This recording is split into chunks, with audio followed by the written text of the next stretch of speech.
Hey everyone, I think we'll give it another 2 or 3 minutes here just to let some more people join. Hey, that sounds great. You guys hear me okay? Yep, we got you. Okay, thank you.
All right, I think we'll give it one more minute and then we'll get started here. That'd be great.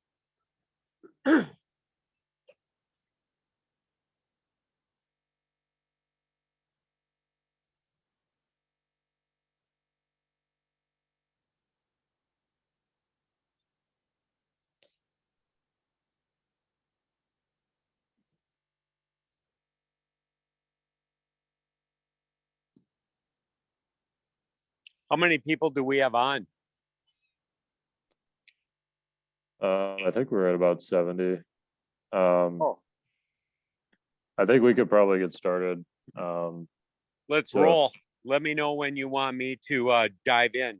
sure. So thanks everybody for coming. We're going to be doing a hour-long explanation of the Teamsters Tentative Agreement with the University of Minnesota tonight. There's a lot of ground to cover, so we're just going to dive right into it. For those of you who don't know me, my name is Jackson. I work for Local 320 as a organizer, assistant business agent.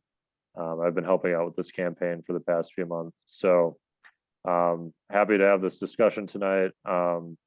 We've got a tentative agreement with the university that we're going to be voting on soon. And I think it's really important that people understand what they'll be voting on so they can make an informed decision about this contract. So with that being said, before we dive into it, I'm going to hand it over to Brian to speak a little bit. For those who don't know, Brian Aldies is the secretary treasurer of the union here, and he's sort of been stewarding this process along. So Brian, if you want to say a few words. Yeah, absolutely. Thank you, Jackson. I appreciate the opportunity to speak to everybody this afternoon. Good afternoon, everybody. And I understand we got quite a few people on the call tonight, and that's fantastic. What I wanted to take the opportunity to do is to just take a few minutes and thank people for all their hard work and to congratulate all of the members to be able to have the opportunity to vote on a settlement. While it may not address everything or all of the priorities of the membership, it will be a historic settlement for the bargaining unit. The first crew that I want to mention is your bargaining unit's negotiating committee. We spent 51 hours together between Wednesday at 9 a.m. and Saturday at 2 o'clock in the morning in mediation at the State Bureau of Mediation Services in an effort to reach this tentative agreement. So I want to thank the negotiating committee for all their hard work and their leadership at the bargaining table in representing the priorities of the membership. What made all that possible was the work of many people, volunteer member organizers who were on their own time and on lost time for a period of several months, putting in the hard work. the blood, sweat, and tears, so to speak, to make the bargaining opportunities available to the negotiations committee. Organizing out in the field on a daily basis, making the sacrifices that it takes in representing the members' interests, and engaging, communicating, and educating the members so they understood what was happening in the bargaining process, and to give people the power they needed to be able to step up and take a stand against the University of Minnesota. Your international union and being a part of the international union also made this all possible. The resources into the digital media campaign and the resources that were made available to put those boots on the ground. So I may miss a few people, but I want to make sure that I mention as many people as I possibly can. Jason Bird, Sarah Parcells, Carrie Young, Rhonda Andreen, Tofik, Grady, and many others that made the sacrifice to take the time off work to organize, educate, and communicate with the membership regarding the priorities. I say it's a historic settlement because the negotiations committee was successful at bargaining a $20 an hour minimum wage. And as you'll hear later on throughout this call, that 26 of the job classifications in the bargaining unit will receive market adjustments, along with other general across the board increases over the course of 3 years. Securing health insurance for the next 3 years and maintaining the ability to collectively bargain health insurance, preventing the University of Minnesota from hiring within range and undermining our seniority process, a summer work agreement, and guaranteeing people who do work during the summer 30 hours a week. So with that, I want to say congratulations.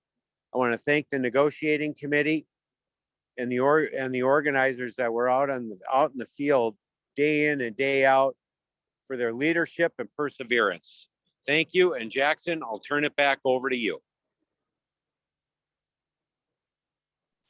Cool, thank you.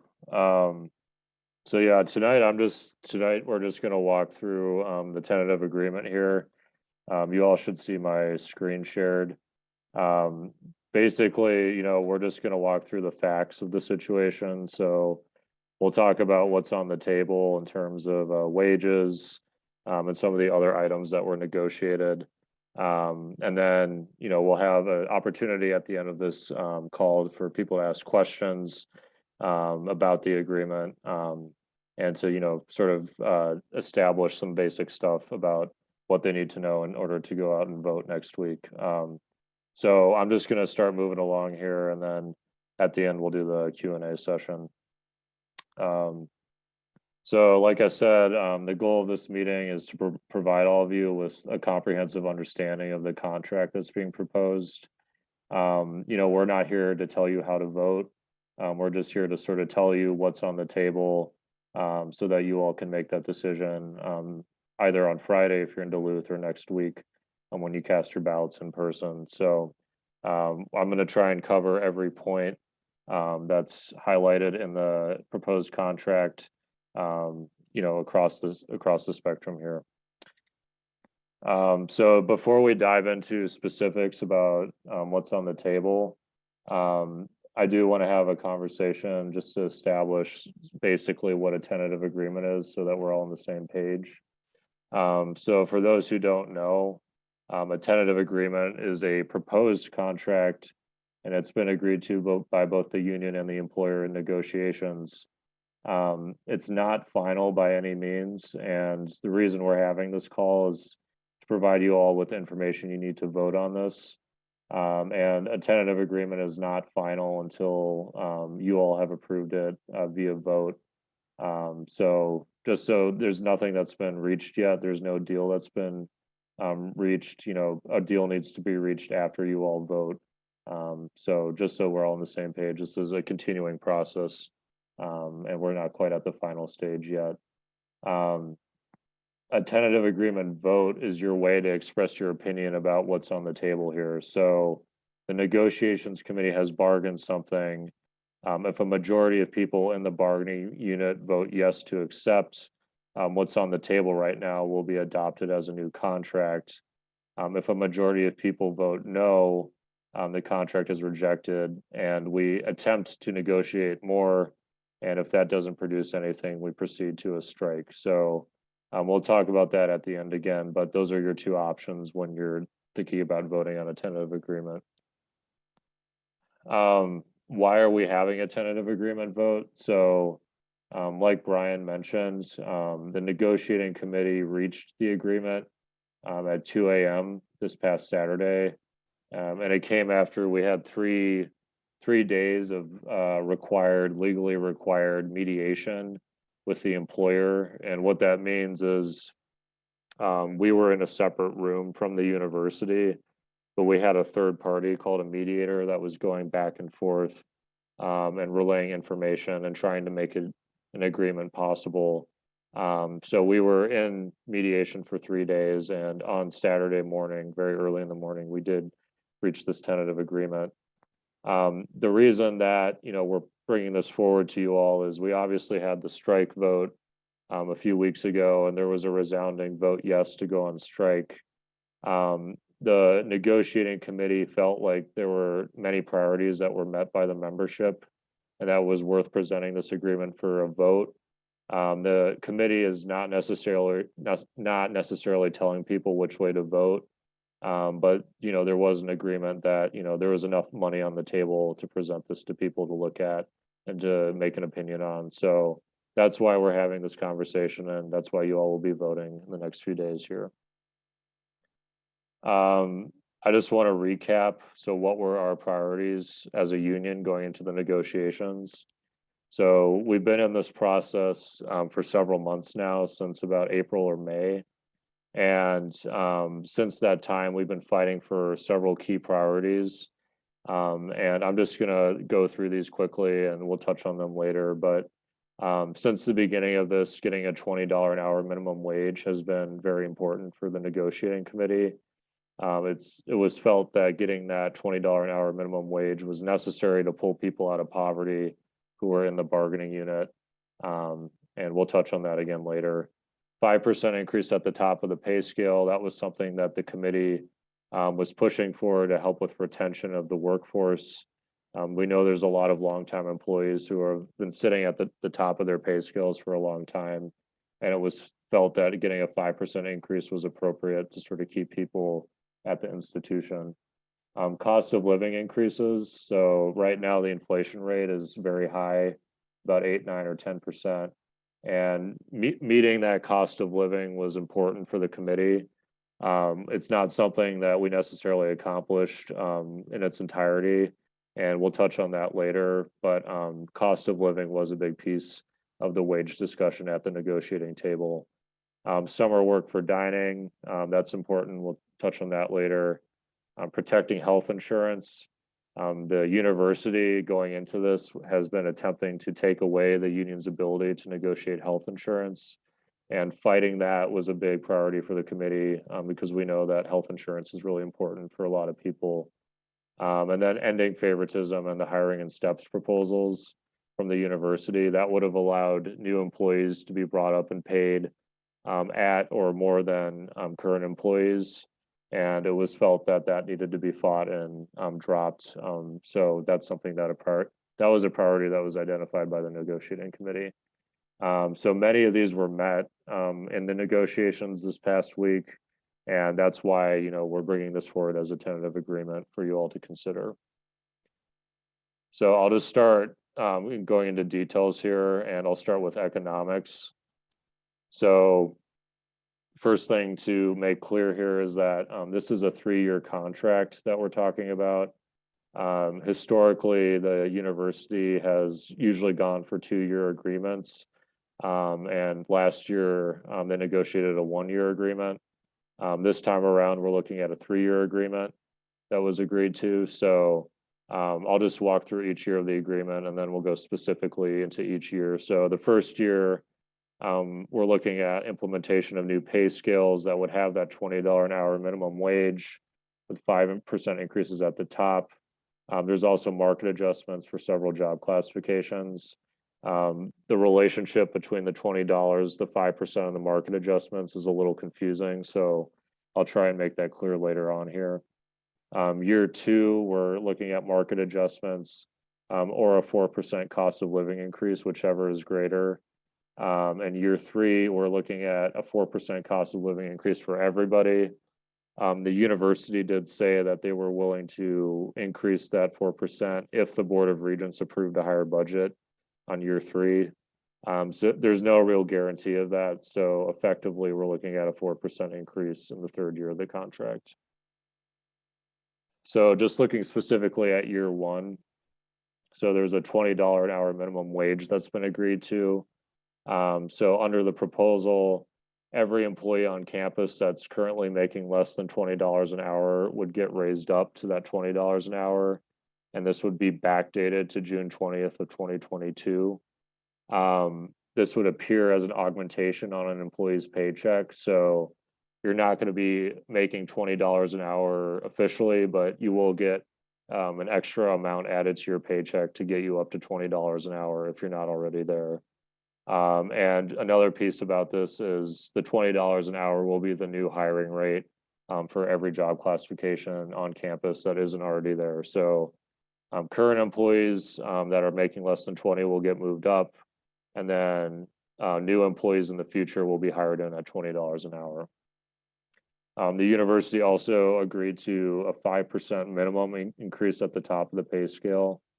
The reason I say minimum is that some of those market adjustments that they're proposing would increase the top pay above 5%. But at the very least, everybody in the bargaining unit who is at the top will be getting a 5% increase under this proposal. And that will also be backdated to June 20th of this year.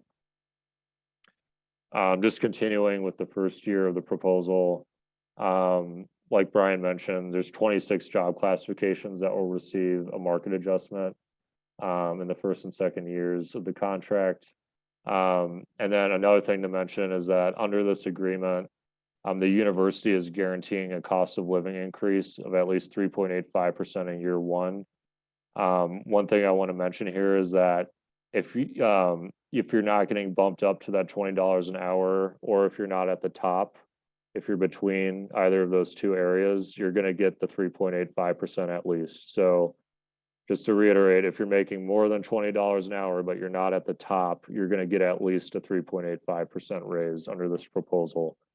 One thing I want to note here, there's been some confusion on campus the past few days about some of this, so I want to make this really clear.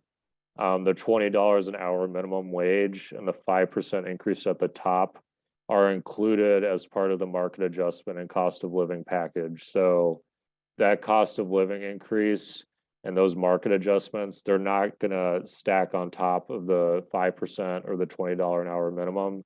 So for example, if you're at the top of the pay scale, you're only going to get that 5%. You're not going to get that 3.85% stacked on top. Like I said earlier, though, there are some people who are going to get more because they're getting a market adjustment. So it's a little confusing, but just so we're clear here, the cost of living increases are not going to stack. So you're not going to get an 8.85% raise at the top of the pay scale. You're getting a 5%. Years 2 and 3 of the contract. So year 2, this would begin on July 1st of 2023. Everyone will receive a market adjustment or a 4% cost of living increase, whichever is greater. And then, like I said, on the third year of the contract, everyone will get at least, everybody will get 4% cost of living increase. Another thing I want to mention is that this is a proposed 3-year contract. So this would officially end on July 1st of 2025. So we're talking about a decent amount of time here. 3 years is quite a while. So that wage breakdown I just gave you, I want to sort of give you some concrete examples of what that will look like. So I'm going to give you a few examples of pay scales right now and the adjustments that they would be getting over the life of the agreement. Just one thing I want to mention, I know a lot of people have been asking to get these pay scales. We've been having a really hard time getting them from the university in a way that makes sense and, is somewhat, digestible for people. The grid system that the university has developed and shown you in the past is a little confusing. So we're using an arrow system in an attempt to make this a little bit more clear for people. But as you'll see, like even the arrow system is a little confusing. So just bear with me here, but we are getting these pay scales developed and we'll have them to you by the time you vote. So I'll just start with the building and grounds worker classification. So this is by far the classification with the most amount of people in it. And I just want to explain a little bit like what you're seeing on your screen. So as you can see, there's 4 columns here.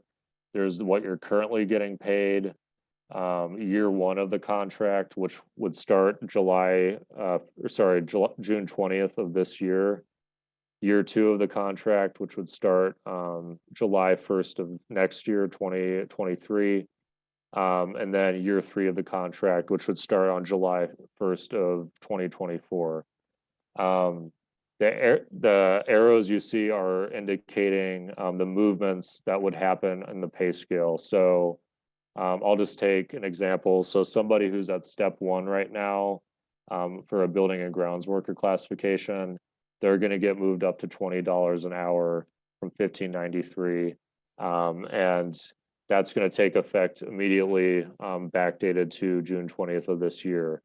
The following year, the step 1 of the B&G pay scale is going to move up to $20.80. That person who moved up in year 1 is not necessarily going to be getting that $20.80.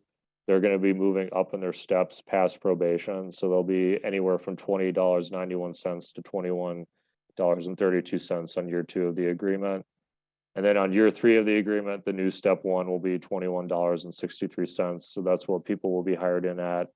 And that person who got started out at $15.93 today is going to be somewhere at $22.17 or $22.71 on year 3 of the contract. So that's sort of what we're looking at in terms of movement with the arrows and then moving down in steps over the life of the agreement. I know this might be a little confusing, but we're going to provide these to people after the meeting, so you have a chance to look at them and sort of digest them. I'm going to fly through some of these other ones. So here's the senior building and grounds worker pay scale. As you can see, this one's a lot less confusing. It's pretty straightforward how the steps are going to move. The only difference here is that the university is proposing to add a step to the bottom of the pay scale, or sorry, to the top of the pay scale. So if you're at the top right now, you'll be moved from step 5 to step 6 under their proposal, and that's a 5% increase, like I said earlier. So people can take a look at that after this meeting. Here's the cook pay scale. There's no arrows on here because the university isn't proposing any changes to the step system. So, it's the typical way you would move up in steps here with the cooks. The only difference with the cooks here is that the top of the pay scale is going to get that 5%. Otherwise, people are getting either market adjustments or 3.85% over the life of over the first year, and then the 4% on the second and the third year. Here's the attendant position. Everyone in the attendant position makes less than $20 an hour, so they're all going to get moved up to $20 an hour under the proposed agreement. As you can see, anybody beneath probation, they're all going to get moved to the probation scale for year 2 of the agreement. And then starting on year 3, there's sort of a normal return to normalcy in terms of the pattern. Here's the mechanic 2 position. This one's also pretty straightforward. The only difference that you'll see here is that the university is proposing to add 2 steps to the top of the pay scale. So those at the top currently are going to work up to step 5 over the life of the agreement. Here's the mechanic 3 position, same thing, just a little bit higher pay. And then this one's probably the most confusing. So this is the lab animal attendant classification. So as you can see, there's a lot going on here. Obviously people are getting moved up to $20 an hour if they're at the bottom of the pay scale. If they're at the top, they're moving up to the top of the new pay scale and getting that 5%. And then anybody in between that is getting some sort of market adjustment that's reflected in year one. And then as you'll see, as the life of the agreement continues, the steps get compressed. So by the time we're at the end of the agreement here, there'll only be 6 steps in the LAA job classification, whereas right now there's 10 steps. So again, people can take a look at this after the meeting here, but I just wanted to show you this as an example of some of the different ways that this is going to look for different job classifications under the proposal. So that sort of covers wages. We can get back to that in the Q&A if people have questions about, generally speaking, what this is going to look like. There are some other big items that were achieved at the negotiating table that I want to talk about. And then, we can circle back near the end here. So probably the biggest item that we won at the table so far is summer work for dining. So under the proposed agreement, all 12-month Teamster employees in university dining are going to get a minimum of 30 hours of work per week during the summer. This is something that the union has been fighting for quite a while now. The university used to have a system in place that sort of allowed this to happen, but that was gotten rid of. And we've been fighting for a long time to get this back. So this is a pretty big deal for a lot of people. Just some of the ways this is going to work. So if you all approve this agreement, other departments on campus would start to offer summer work for Teamster dining staff. So if there weren't enough positions in a kitchen, for example, somebody who usually works in that kitchen during the school year would have the opportunity to work in housing or facilities management or some other department for the 3 months during the summer.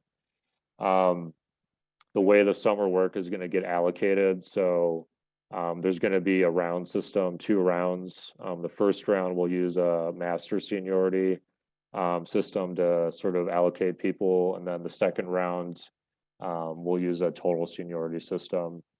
And another important piece of the language that we agreed to is that union representatives would be allowed to review the process and verify the accuracy of the seniority lists before this gets implemented. So it's not like we're just letting the university sort of figure this out and do its own thing. The business agents and the union stewards in dining will have opportunities to review this process and review the seniority lists. So again, this is a pretty big win for a lot of people, and it's something we've been fighting for a while. So just wanted to sort of talk about this at the top here.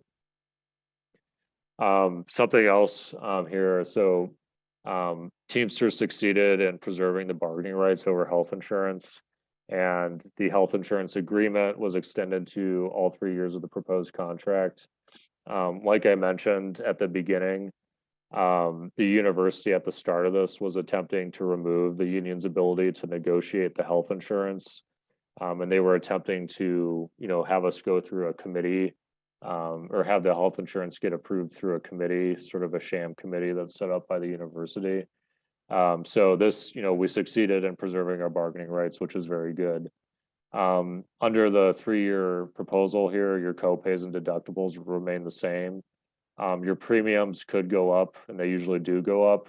But as far as other aspects of the health insurance, those will remain the same, and we have that 3-year extension, so that's good. Hiring and steps. So for those who aren't familiar, another thing at the start of this that the university was proposing was this new system of hiring in steps, where they would basically be allowed to hire in new people and pay them up further up the pay scale. So it created a situation where, somebody could walk in and get paid more than somebody who's been here for a long time. And we really felt like that, number one, this wasn't fair. And number two, it sort of opened the door to a lot of favoritism. And it would allow supervisors and hiring authorities to hire certain people and pay them more. So We really made a big issue out of this, and getting the university to drop it is a victory. The cooks, for those of you who are cooks, gardeners, or mechanics, those memorandums of understanding, or MOUs, around hiring and steps will remain in effect. So what that means is the university will continue to be able to hire in cooks at the top, or gardeners or mechanics at the top. So that is one concession we gave to them. And we have ongoing grievances about the way they've been implementing those MOUs. One other thing I'll mention is, regardless of how you all decide to vote on this tentative agreement, we're going to continue to fight favoritism at the institution. And again, like, stopping this hiring and steps is a big part of that. So Juneteenth as a holiday. So Juneteenth is a annual holiday. It's celebrated on June 19th of every calendar year. That the day of the week that falls on changes by year. But the university has agreed to designate it as a paid holiday. And they're putting it in the contract as an MOU, which means it's not official contract language, but for all intents and purposes, you will be able to get that as a paid holiday. For the third year of the agreement, the university is saying that they need to get the Board of Regents to officially recognize the holiday for you all to get it. But we strongly suspect the board will approve that. So you can basically expect to have Juneteenth as a holiday for those 3 years. A couple of things I want to clarify, just based on conversations we've had on campus over the past few days. You will not have to use a personal holiday for this. It's a designated paid holiday, so they're not going to have you take any of your own time for this. And like I said at the beginning, this is not a floating holiday. So it's going to fall on June 19th of every year. So, regardless of what day of the week that is when you'll get the holiday. Some other stuff here: environmental sustainability. So the university has agreed to provide the union with 1 seat on the Twin Cities Sustainability Committee, and then a seat on the Campus Waste Committee. And this is important because it will allow the union to have some say in how environmental policies are determined with trash, recycling, HVAC stuff, like all these new environmental policies they're rolling out that will provide us some input into how that happens. Transit passes. The university is offering mass transit passes, so bus, light rail, to Teamster employees if they're offered to other university employees during the life of the agreement. So just to be clear, you're not getting mass transit passes if you vote for this. What you are getting is an agreement from the university that they might give you mass transit passes if they give it to other university employees. So, I don't necessarily know what to make of this, other than, we're getting our foot in the door.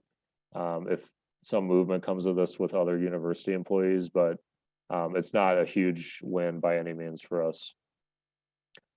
Job postings. So we've been having a lot of issues with job postings on the Twin Cities campus, especially. So under the proposed agreement, the university and the union are agreeing to form a job posting work group that includes 5 representatives from each organization.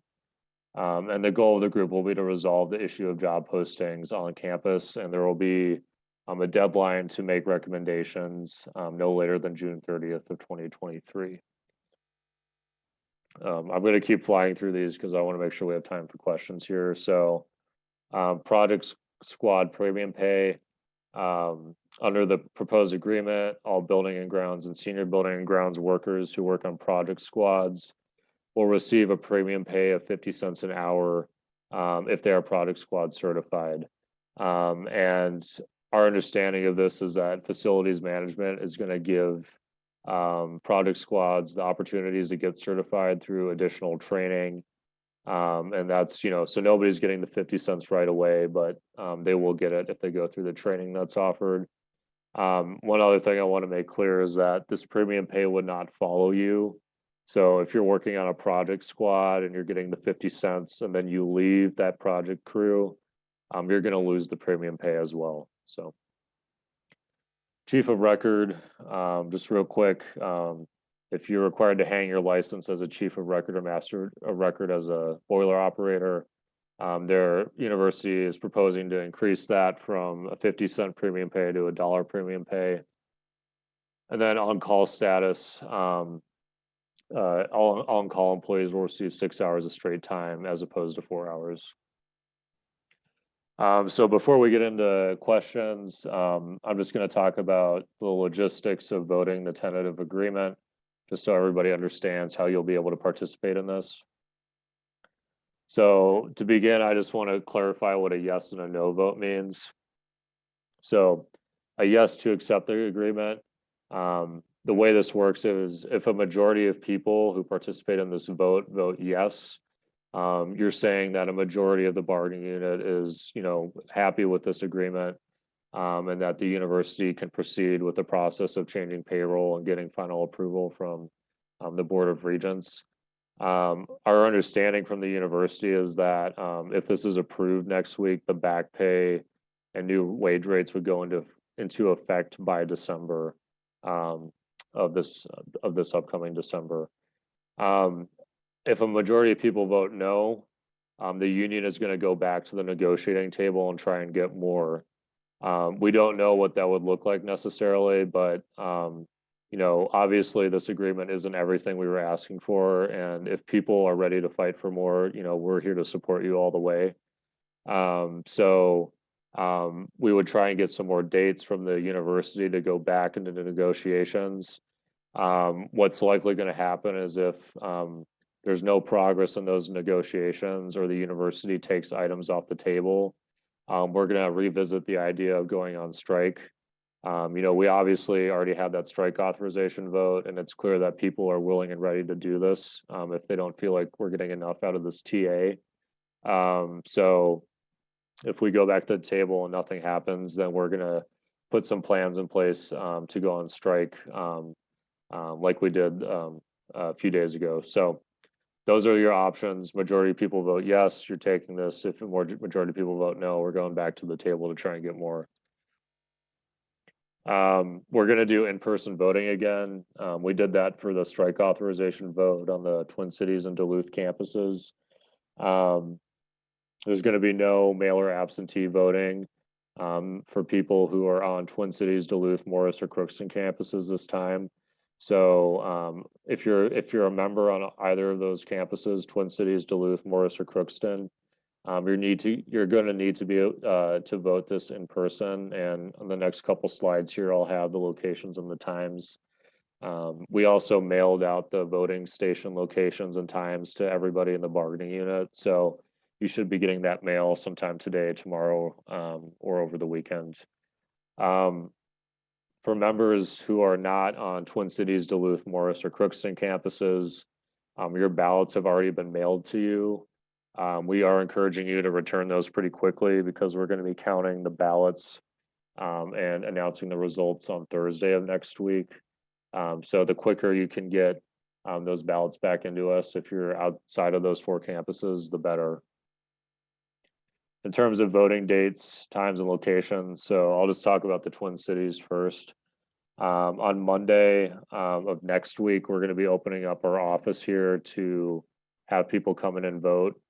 We're up on the 5th floor. We're on University Avenue. The office will be open from 8 a.m. to 4 p.m. So you can stop in at any of those times and you can vote.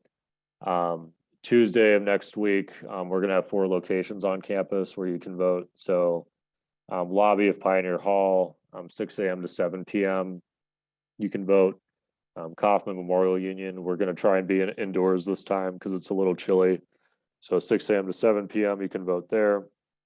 Cancer and Cardiovascular Research Building on North Campus will have a polling location. And then the Como parking lot. This is on the corner of Como Avenue Southeast and 29th Avenue Southeast. It's right across the street from the print shop. We're going to have a location there. So for those of you who are in waste or U markets or printing, that's going to be convenient. Wednesday of next week, we'll have 4 other locations. So Walter Library will be in the lobby, Moose Tower, Humphrey School of Public Affairs on the West Bank. We'll be there on the first floor. And then St. Paul Student Center will be indoors near the subway. So we're going to have the polling location up from 6 a.m. to 7 p.m. for you to vote on the tentative agreement at any of those locations. And then, sorry, for the Moose Tower and St. Paul Student Center locations, we're going to keep those open until 10 p.m. Because we have people who work later there. Oops, my bad. Other campuses, so Friday this week, we're voting up in Duluth. So we'll be at Kirby Student Center Lounge, 10 a.m. to 7 p.m. Tuesday, we'll be in Morris. We'll be at the Morris Student Center, 10 a.m. to 5 p.m. And then Wednesday next week, we'll be at Crookston Student Center in the Minnesota room, 10 a.m. to 5 p.m. So again, you'll be getting notices about all this in the mail in the next few days. And if you don't, we'll have it posted on our website and Facebook. So that does it in terms of the details of the agreement and in terms of the logistics for the voting. Again, we're not telling people how to vote here. This is your bargaining unit. This is your contract you work under. If you're ready to fight for more, we're with you all the way. If you feel like this is a good enough agreement, we can get this TA'd, but it really does boil down to you all. So we want to make sure you have as many questions answered as possible tonight, so that when you go into vote next week, you know what you're voting on. Just a couple things I want to say before we open it up. Number one, we would appreciate using this time to answer specific questions people have. So this isn't necessarily the time to sort of share your opinion about the agreement. Obviously there's a time and place for that, but right now we want to make sure that everyone's on the same page when it comes to like what they're actually voting on. So if people want to hold off on opinions, that's definitely something you can discuss internally amongst you and your coworkers about whether or not this is something you're ready to vote for. The other thing I want to say is if you have specific questions about your job classification and the wage rates that we were looking at earlier, we're going to ask that you hold off on asking those questions. We're going to publish the wage scales later tonight and then tomorrow, so that you can take a look at it on your own time. It's gonna be a lot if everybody asks what sort of wage increase they're going to be getting. So just hold off on those questions, and then we'll obviously be walking around campus the next few days too. And if worst case scenario, if you can't get your question answered, you can ask us at the voting station before you vote. So with that, we're going to open it up for questions. So there's a couple ways we'll do this. Number one, you can put in the chat any questions that you might have. And you can also, I think there's a Q&A chat here where you can put your question. You can also raise your hand and we'll unmute you if you want to ask your question live. And then before we do that, I think Gus wanted to say something. Yeah, I just wanted to say I've been working at the University of Minnesota contract campaign since 2015. And that was the first time we ever threatened to strike the University of Minnesota in recent memory. But I also want to say I'm so proud of everything that happened. I first met Jackson when he was a student at the University of Minnesota. And he was an activist student who cared about the labor movement. He cared about Teamsters. He cared about folks who work for a living at the university. And it's just been absolutely amazing to see how much he's progressed and how much he's taken, how much work he's taken by becoming a member of our staff and leading the charge to strike the University of Minnesota. Now, we didn't have to strike, which is good, but we almost got to that point. And I just want to let everybody know that Jackson led the charge, and you would have been in good hands had we had to strike. And then I will say one thing, Kurt Swenson, he's got the historic understanding of the contract of the U. He can look at your contract, he can look at proposals and tell us where they came from, why they're there, and why it's important. And I just this team that got this tentative agreement is fantastic, and that includes all the negotiators too, all the negotiating committee. It was just fantastic. Like I said, I've been in this situation since 2015. The first time we threatened the university that we would strike them, and I have just everything just came together. So I just wanted to say that. Thank you. I do want to say, we're not going to let up either way this goes. If the contract gets approved, we're going to go right at it and continue building that power out there for the Teamsters. So we won't be going away. Cool, yeah.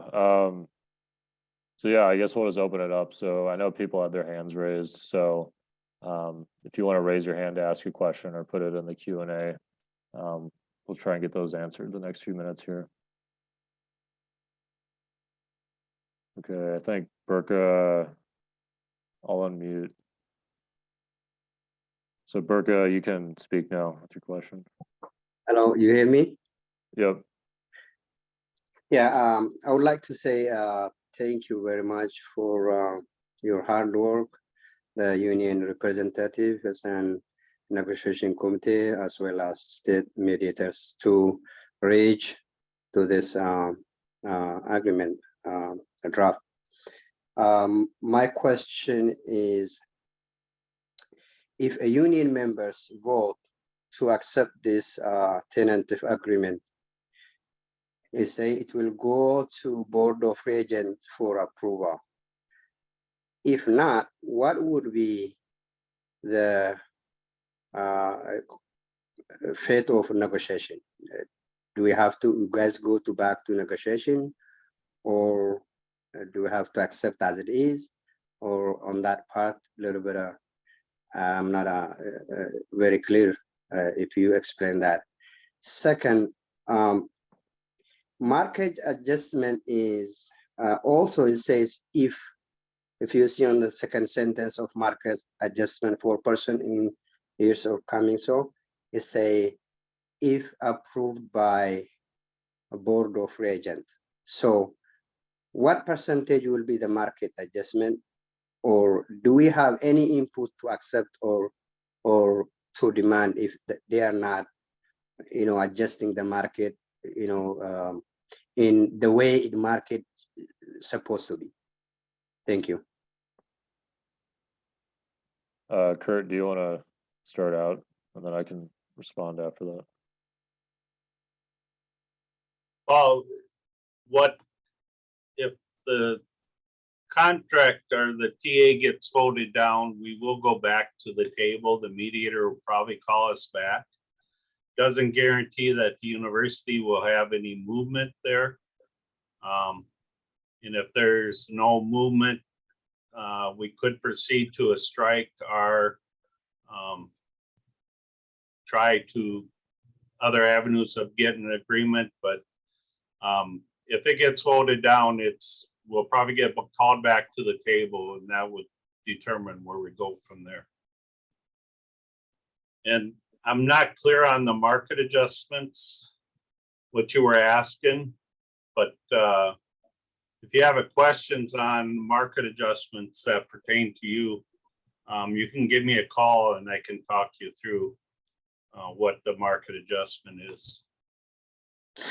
No, I mean, if you allow me, I can explain, because this question is not only mine. I don't want to ask you on the private, because if the market adjustment is not, intended to the market by the time, because the university, they know how to manipulate. Do we have any input to, say, no, this is not market adjustment, do this is the right market adjustment. Do we have our input there? For example, in this negotiation, the market adjustment or inflation they suggest is not what the inflation is on the ground. That was my question. The market adjustments that are out there is what the university is willing to give at this time.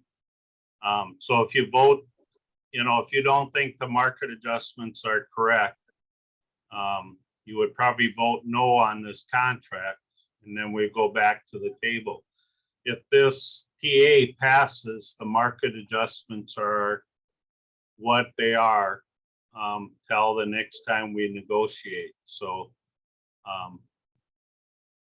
if it passes, those are the market adjustments.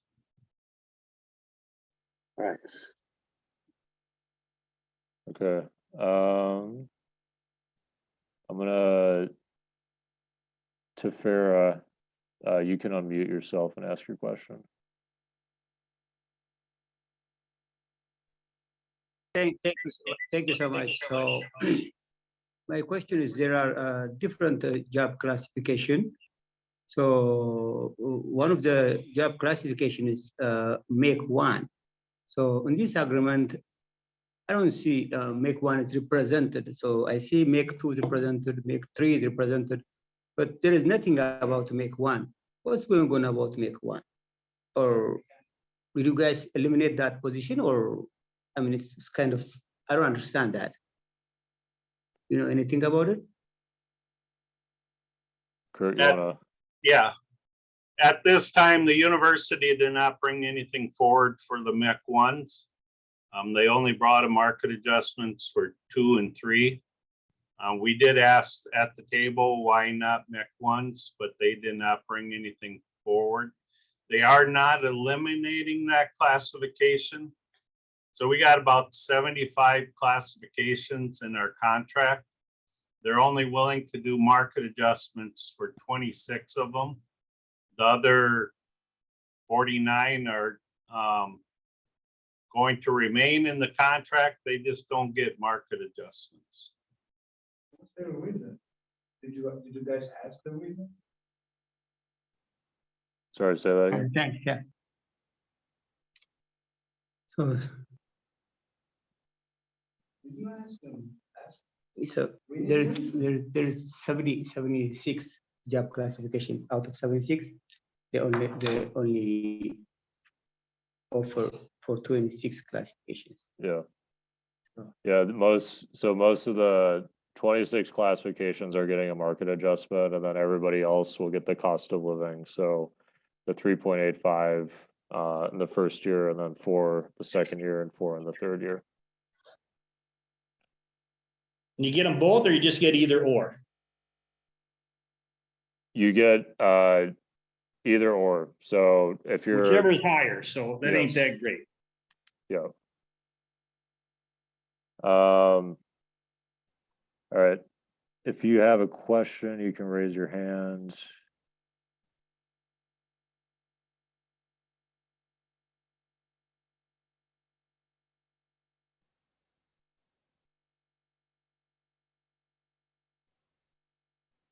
All right, I'll give it another minute or two here. If you have a question to ask, you can raise your hand. Otherwise, you can put it in the Q&A.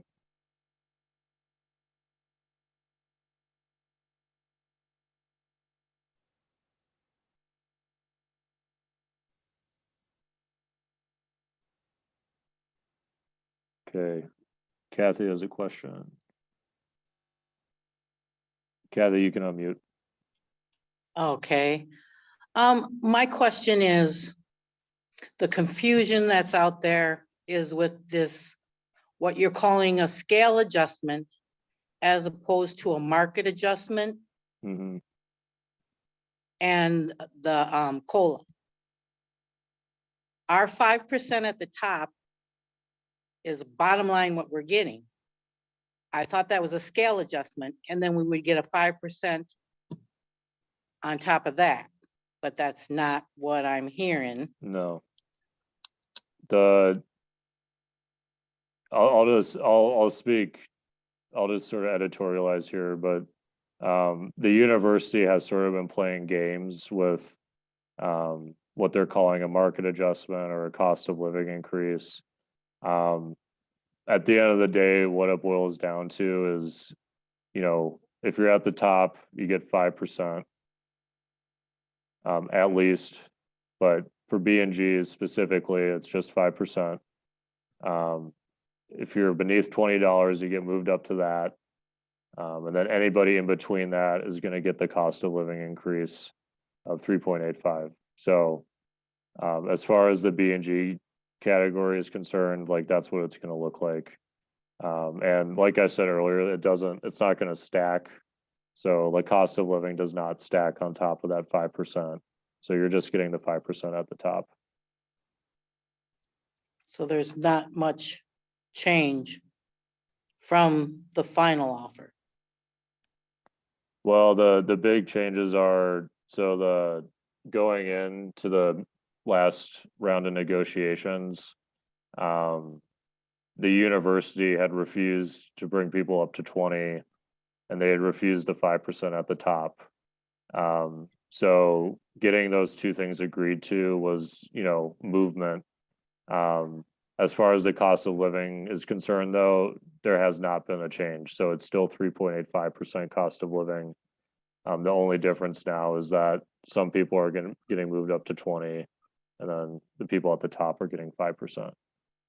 I So would what- just like to, oh, sorry. What I want to clarify for people is that what we're getting monetarily is not a lot. We wanted that cost of living, we're 8.7% behind on a cost of living, you know, and we wanted a 5% and an 8 to 10% cost of living. We get the 5%, but we're still that 8.7% behind. Mhm. Yeah, I mean, that is why we're presenting this to you all, like to vote on, is because you know, I understand like right now like we went in with the goal of like trying to reach inflation or close to it, and for some people, you know, that has been achieved, but there's also people out there that hasn't. So presenting Right. this for a vote is sort of our attempt at, you know, determining if you all as a membership are comfortable with this agreement. So Mhm. so hopefully that answers your question, Kathy. And I was gonna come by St. Paul later this week and we can talk about it there too. All righty. It helps. Thank you. This is Gus again, and I just want to say one thing. When the University of Minnesota tried to take away the ability for the union to negotiate health insurance, that is the same tactic that Scott Walker did in Wisconsin and Kim Reynolds did in Iowa. And what it was to take away bargaining chips from the union. It was to remove the ability to negotiate. First, they removed the ability to negotiate health insurance. Then they removed the ability to negotiate grievances. Then they removed the ability to negotiate any other terms and conditions of employment. And I just want to let everybody know that it's a slippery slope once you lose one of those items. And the fact that you beat that back is incredible. And the last thing I'll say is, you know, the university is a land grant college. So they try to say that they're not connected to the state of Minnesota. And so they don't believe that they're subject to Minnesota laws. And then they say they're not subject to federal labor law either. So we're dealing with an employer that's out of control. And I just want to say that we put them in their place in this last round of negotiations. So thanks again for everything that Jackson, Kurt, and the negotiating committee did. Thank you.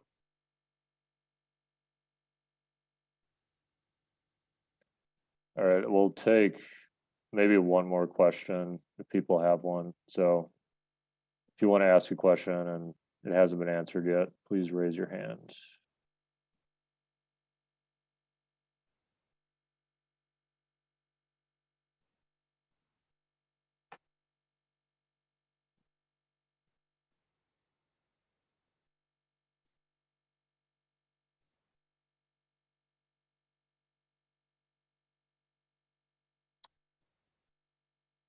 Okay, I don't have anybody raising their hand, so I think we'll probably wrap it up then. Just to reiterate, the vote is going to begin on Friday this week in Duluth, and then Tuesday, Wednesday next week it'll continue on the Twin Cities campus, and on Morris and Crookston campuses. If you have questions, please reach out to us. You should have received an email to your U of M email account with a link to this meeting.